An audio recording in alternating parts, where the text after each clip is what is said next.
What if I told you the money you desperately need today could already be waiting for you? But only if you know where to look. That sick-to-your-stomach feeling when an unexpected bill drops in your lap. I know it well. Most Americans don't have enough savings to cover even a small emergency. But what if you could walk out of this video with a clear step-by-step roadmap to get cash in your hands fast, sometimes within hours? Stick with me, because by the end, you'll know exactly how to do it and how to avoid some hidden traps that could hurt you even more. Number 1. Why same-day emergency loans exist and who they help. Let's start with why these loans even exist. Life happens fast. A car breaks down. A medical bill lands in your mailbox. Your rent is due, and your paycheck is still days away. Studies show about 60% of Americans can't cover a $500 emergency without borrowing. Same-day emergency loans are designed for exactly these moments, to get you cash as soon as possible, usually the same day you apply. They're not for vacations or shopping sprees.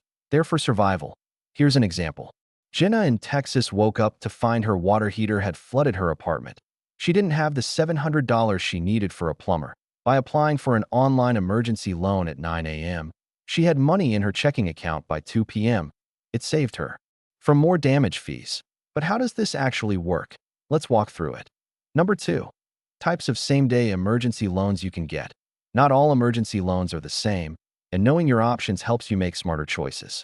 First is the personal loan from a bank or credit union. These are the most affordable if you qualify. Some credit unions even offer same-day funding for members with good history. Then there are online lenders. Many specialize in fast personal loans, even for people with poor credit. The trade-off? Higher interest rates, but they can still be better than a payday loan. Then there's the payday loan itself, the one you've probably heard horror stories about. They're easy to get in fast, but watch out. Fees and interest can be brutal, sometimes equal to 400% annualized. Here's an example. Marco needed $400 to keep his electricity on. He walked into a payday lender and got the cash within an hour, but 2 weeks later, he owed $470. If he couldn't pay, the fees would balloon quickly. You can see why it's important to choose wisely. Number 3. How to qualify quickly. Many beginners assume you need perfect credit to qualify fast. That's not true. Most lenders who offer same-day funding look at 3 main things: your income, your ID, and your bank account. If you can show proof you earn at least $800 to $1,000 a month, have a government-issued ID, and an active checking account, you're likely to qualify, even with bad credit. For example, Ashley in Ohio lost her job but picked up a part-time gig delivering food. She brought her pay stubs showing her current income and her driver's license to an online lender. Within hours, her application was approved despite a low credit score. Make sure to gather these before applying. It saves you time and keeps you ahead of the line. Number 4. Where to apply for same-day loans. Now the big question: where should you actually apply? If you're already a member of a credit union, start there. Many offer small-dollar emergency loans with better terms for members. They know you, and they want to keep your business. Next are online lenders. Big names like Upstart, Lending Point, and Avant all offer fast approval and can deposit funds same day if you apply early enough, usually before noon in your time zone. Then there are apps like Earnine or Dave, which advance you small amounts from your paycheck with minimal fees. These aren't exactly loans, but for small needs under $200, they can work. For example, Ben used Earnine to cover a $150 surprise gas bill. He paid it back on his next payday with no interest. Just a small tip: be cautious with payday lenders and title loans. If you absolutely must use one, have a plan to pay it off fast to avoid snowballing debt. Number 5. How fast is fast? Timing matters. You're probably wondering, how fast is same-day really? Most lenders offering same-day loans mean the money can hit your bank account by the end of the business day if you apply early, typically before 11 a.m. or 12 p.m. For example, Karen submitted her application at 8:30 a.m. and saw the money in her account by 4 p.m., but when she applied at 3 p.m. the next time, it didn't arrive until the next morning. So here's a tip. Wake up early, gather your documents, and submit your application as soon as possible. Every hour counts. Number 6. Watch out for these hidden traps. Now let's talk about the ugly side of emergency loans and how to avoid falling into a bigger hole. The biggest danger is the interest rate. Payday lenders in some states can legally charge fees that add up to 400% annual interest. Borrowing $500 can cost you $600 or more in just a few weeks if you're not careful. Another trap is rollover fees. If you can't pay on time, the lender rolls it into a new loan with more fees. People get stuck in cycles that take months or years to escape. Here's an example.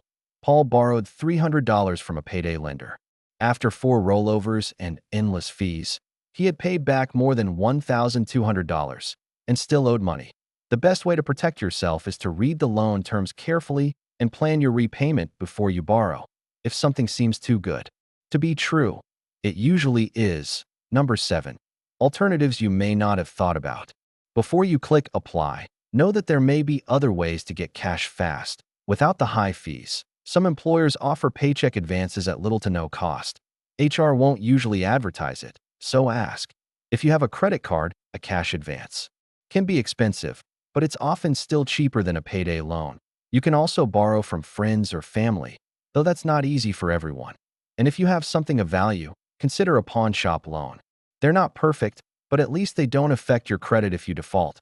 One woman, Melissa, sold an old gold bracelet to a pawn shop for $200 to cover an emergency vet bill. She bought it back later when she got paid. It was cheaper than a payday loan and saved her pet's life. Number 8. How to avoid needing another emergency loan next time. Let's talk about the long game. The truth is, relying on emergency loans again and again can trap you in debt. The best thing you can do after surviving your emergency is to build a small safety net so you're ready next time. Start with a simple savings goal. Even $20 a week adds up to over $1,000 in a year. Use budgeting apps to track your spending and free up cash. Many people find extra money just by cutting small expenses they didn't even notice. One man named Sam started putting aside the cash he used to spend on takeout meals every week. After 6 months, he had over $800 in his emergency fund and didn't need another loan when his car broke down again. Number 9. How your credit affects your options. Your credit score plays a big role in what kind of emergency loan you can get. Lenders use your score to decide how risky it is to lend to you and set your interest rate. If you have good credit, you're more likely to get approved for a traditional personal loan at a lower rate. Even with bad credit, though, many online lenders still offer same-day loans. Just expect to pay more. For example, Jordan had a credit score under 580 and still got approved for a $1,000 emergency loan online, but his rate was higher than someone with a 700 score. That's why it's worth checking your credit report and disputing any errors before you apply. Even small improvements can save you money when you borrow. Number 10. The best time of day to apply. Believe it or not, timing your application can make a big difference. Most lenders have cutoff times for same-day funding, usually between 11 a.m. and 1 p.m. local time. If you apply after that, your loan may not fund until the next business day. For example, Nina applied for a loan at 10 a.m. and got her money by 3 p.m., but her coworker applied at 2 p.m. and had to wait overnight. Set aside a morning to gather your documents and apply early for the fastest results. Number 11. Why comparing offers saves you cash. Don't just grab the first offer you see. Shop around a little. Even among same-day lenders, rates and fees can vary widely. One lender might charge $25 in fees for a $500 loan, while another charges $75. Use online comparison sites or call a few lenders directly to see who offers the best deal. For example, Chris compared 3 online lenders and ended up saving over $80 just by picking the one with the lowest fees. It only took him 15 minutes to compare, and it was worth it. Number 12. Don't forget about state laws. Many people don't realize that your state has laws that limit or regulate emergency loans. Some states cap the interest rates payday lenders can charge. Others don't allow payday loans at all. That's why it's important to check your state's rules before you apply, especially if you're considering a high-cost option. For example, in New York, payday loans are illegal, but residents can still get personal loans through banks and credit unions. Knowing your local laws helps you avoid scams and illegal lenders. Number 13. How to spot a scam. Sadly, emergency loan scams are common. Fraudsters know you're in a hurry and take advantage of your stress. Here are a few red flags to watch for. Lenders who demand upfront fees, who pressure you to act immediately, or who don't have a physical address or clear contact info. For example, Kevin almost fell for an online lender asking him to pay $100 first to release his $1,000 loan. He did some research and realized it was a scam just in time. When in doubt, check reviews and confirm the company is licensed in your state. Emergencies don't wait for payday, and now you know you don't have to either. From credit unions to online lenders, from employer advances to smart alternatives, you've learned how to get the money you need fast and how to avoid the mistakes that keep people trapped. So tell me, what's the biggest emergency you've ever faced, and how did you handle it? Share your story in the comments below. I'd love to hear how you got through it, or what you wish you'd known before.